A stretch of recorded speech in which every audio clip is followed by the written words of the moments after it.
Welcome back everyone.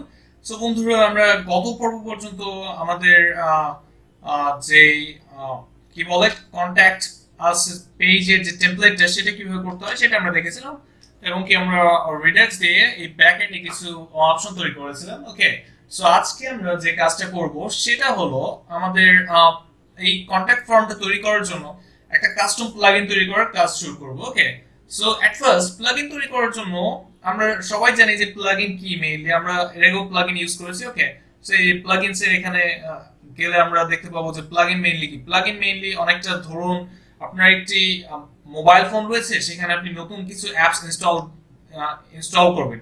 সেক্ষেত্রে আপনি ওয়ার্ডপ্রেসকে আপনার মোবাইল ফোন ভাবতে পারেন, এবং কি নতুন যে অ্যাপস গুলো সেটাকে আপনি প্লাগইন ভাবতে পারেন। ওকে, সো আশা করি বুঝতে পেরেছেন যে আমি কি বলতে চাচ্ছি।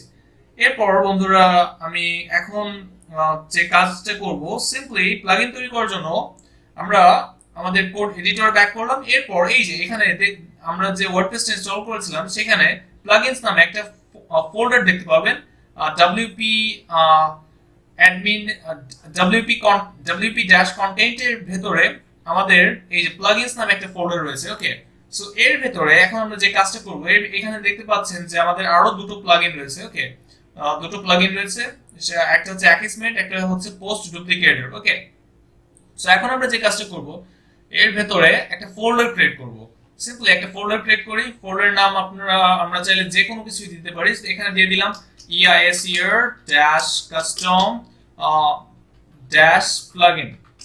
প্লাগইন অবশ্যই নামটা ইউনিক দেওয়ার চেষ্টা করবেন, সব সময় নামগুলো ইউনিক রাখার চেষ্টা করবেন। ওকে, ইজিয়ার কাস্টম কি প্লাগইন, আমি দিয়ে দিই contact CONTACT contact dash form dash plugin. Okay, so এখন আমরা যে কাজটা করব বন্ধুরা, এর ভেতরে একটা ফাইল ক্রিয়েট করব। এর ভেতরে একটা ফাইল ক্রিয়েট করে ফেলি, চলুন দেখা যাক।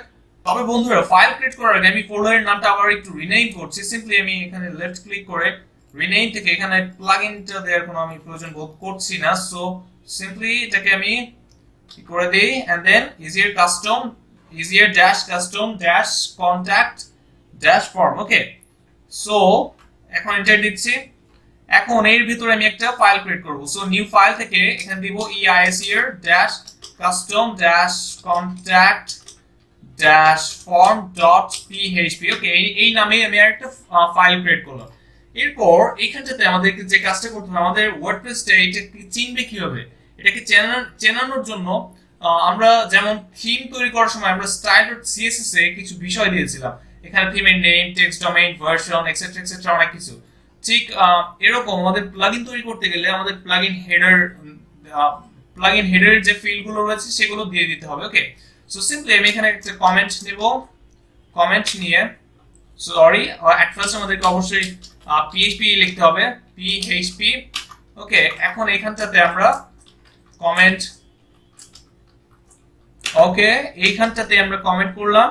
দেন এখানে আমরা অ্যাট ফার্স্ট দেব হচ্ছে প্লাগইন নেম, আমাদের প্লাগইনের নামটা PLUGIN plugin name. Okay, plugin নেমটা এখানে আমি দিয়ে দিলাম easier custom CONTACT contact form. Okay, alright বন্ধুরা, এটা দিয়ে যদি আমরা আমাদের ওয়ার্ডপ্রেসে যাই, ওয়ার্ডপ্রেসের ড্যাশবোর্ডে এখানে যদি রিলোড দেই বন্ধুরা, এখানে দেখতে পাবেন যে আমাদের প্লাগইনটা কিন্তু চলে এসেছে, এবং কি এখানে অ্যাক্টিভেট এবং কি ডিঅ্যাক্টিভেট করার অপশন চলে এসেছে। ওকে, তো সিম্পলি এখন যদি এটাকে অ্যাক্টিভেট করে দেই, কোনো কাজই করবে না, তার কারণে এখানে কোনো অপশনস আমরা এখন অ্যাড করিনি। যখন আমরা ধরে নিন একটা কাস্টম পোস্ট টাইপ অ্যাড করব, এই প্লাগইনটা অ্যাক্টিভেট করার পর সাথে সাথে এখানে একটা কাস্টম পোস্ট টাইপ চলে আসবে, ওইটা আমরা ইন ফিউচার দেখবো।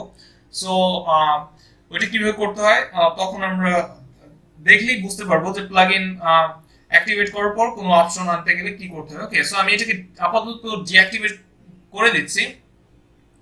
এরপর সিম্পলি আমাদের এই কোড এডিটরে ব্যাক করলাম, এন্ড দেন এখানটাতে আমরা লিখবো হচ্ছে প্লাগইন ইউআরআই। ওকে, প্লাগইন ইউআরআই মানে আমাদের প্লাগইনটা কোথায় থাকবে এরকম একটা লিংক দিয়ে দিই। যদিও এটা আমি জাস্ট টেস্ট পারপাস আপনাদেরকে দেখানোর জন্য তৈরি করব এই ফর্ম প্লাগইনটা। আমি তারপর এটা এখানে দিয়ে দিই লার্ন hunter.live live, তারপর এখানে আমি একটা স্ল্যাশ দিয়ে ওয়ার্ডপ্রেস লিখি। ওয়ার্ডপ্রেস লিখে আপনারা এখানে যে কোনো লিংক চাইলে দিতে পারেন। আই মিন আপনাদের প্লাগইনটা যেখানে থাকবে সেই লিংকটা বসিয়ে দিবেন। ওকে, সো আমি এখানে এরপর দিব হচ্ছে প্লাগইনস, দেন হচ্ছে easier dash custom dash contact, অনেক বড় একটা লিংক হয়ে গেল। ওকে, যদি এরকম কোনো লিংক আমরা রাখবো না প্লাগইনটা জাস্ট আপনাদেরকে দেখানোর জন্য।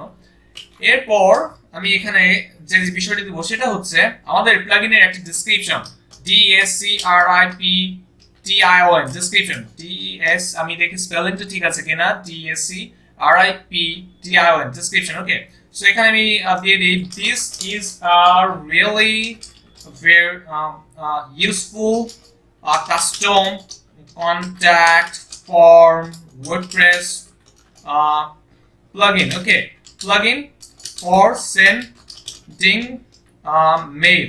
Okay, so আপনারা এখানে চাইলে অন্য যে কোনো ডেসক্রিপশন দিতে পারেন, আমি দিয়ে দিলাম আমার মনে ইচ্ছে মতো একটা।